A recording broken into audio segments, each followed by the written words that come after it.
6.25 67주년, 햇수로는 68년 되는데 6.25 때 죽은 전사병의 편지가 꼭 종종 발견되어서 현충일이나 6.25 기념일날 이 방송사에서 읽어주는 걸 들어보면 그 고향에 처자식이 있고 이제 결혼한 지 며칠 안 돼서 군대에 나온 사람도 있고 가족을 그리워하며 금방 만날 줄 믿고 있다가 적의 총탄에 생을 끝낸 그런 내용들이 많습니다.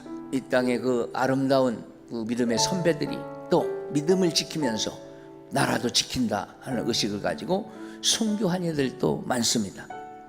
오늘날까지 그 가족들의 아픔이 여전히 계속되고 있고 그 고통이 여전히 계속되고 있습니다. 이러한 때에 맞이한 6.25 한국전쟁 이 상기일은 다시 한번 우리에게 전해주는 역사의 교훈임을 잊지 말아야 됩니다.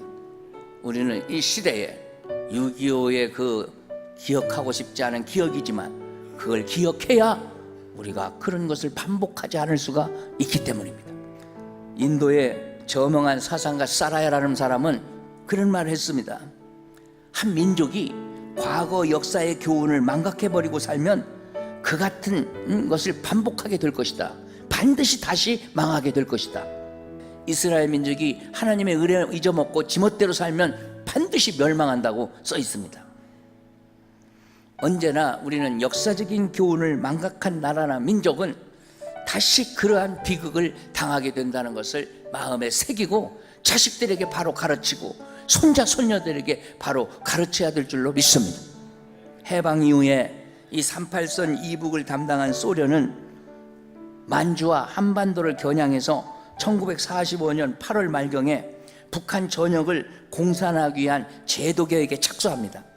김일성을 등장시켜서 사람들에게 이 사람이 너희 나라의 영웅이다, 이 김성주라는 인간을 독립투사 김일성으로 위장시켜 등장시킵니다. 1946년 2월 8일 이른바 북조선 인민위원회가 처음 구성됩니다.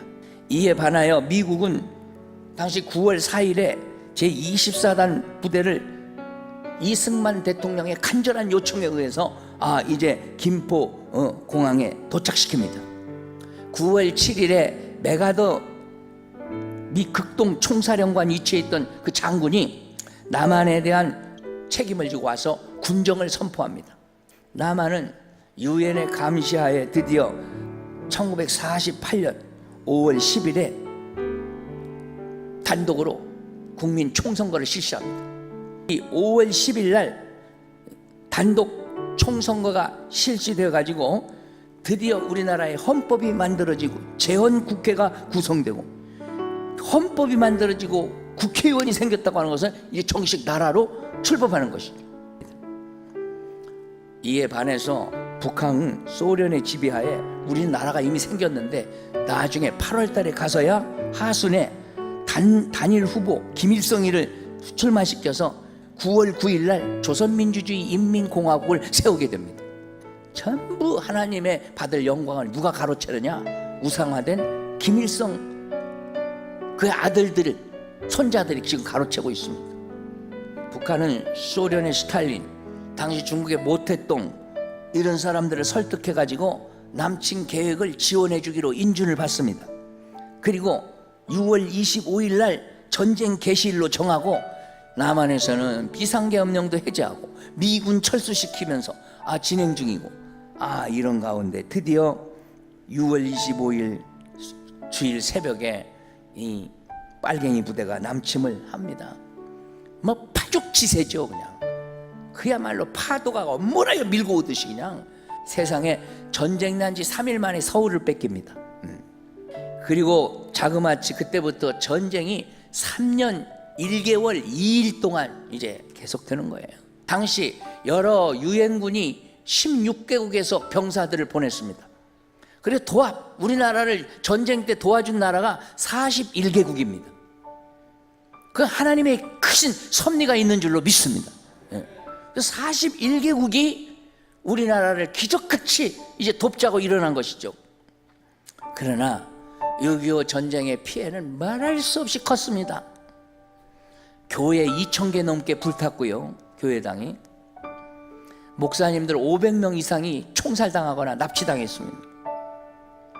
수백만의 국군과 인민군이 죽었습니다. 미군이 죽은 사람만 5만 8천 명, 중상자까지 합치면 14만 4천 명이 미군이 피해를 봤습니다. 우리의 혈맹입니다. 무고한 시민이 남북을 합쳐서 345만 명이 죽었습니다. 엄청나게 죽었습니다. 전 국토가 초토화돼 버렸고 기간산업, 재산의 피해는 이루 말할 수 없을 정도입니다. 여러분 6.25의 서울 사진 보세요. 뭐 남아있는 거 있습니까? 우리는 지금까지 민족의 가장 큰 분단, 비극이라고 할 수 있는 이 분단의 고통을 계속 실감하면서 살고 있습니다. 그런데 아직도 북한의 계속된 미사일 발사와 핵 위험에도 우리 국민들은 안보 불감증이 있는 사람이 많이 있고요. 오늘 우리 기독교인들이 기도하면서 또 자식들을 일깨우면서 바로 살아야 나라가 정화될 줄로 믿습니다. 우리가 바로 살아야 됩니다. 우리 기독교인들이 바로 살아야 나라가 삽니다. 전쟁 고아의 나라, 최빈 가난한 나라, 소국가, 극단적인 남존여비 사상으로 체면치레만 하는 나라, 그리고 망국적인 지역감정의 나라, 그리고 국민들이 못 배운 사람이 많은 문맹국의 나라, 부정적이고 비관적인 나라, 이게 대한민국입니다. 당시 그런 대한민국이 하나님의 은혜로 나라도 살아남고 오늘 세계 열강 속에 한류국가로 세워진 줄로 믿습니다. 더 위대한 것은 이 나라에 기독교 복음이 들어온 지 130년 만에 선교 강대국이 됐습니다. 세계에 선교사를 제일 많이 보내는 나라가 됐습니다. 이 모든 것이 하나님의 은혜요 강복임을 우리가 결코 잊지 말고 감사하며 살아야 됩니다. 예배 잘 드리고 기도하며 살아야 됩니다. 6.25 전쟁 전후 시대를 생각하면 정말 꿈같은 복을 하나님이 우리나라에 주셨습니다.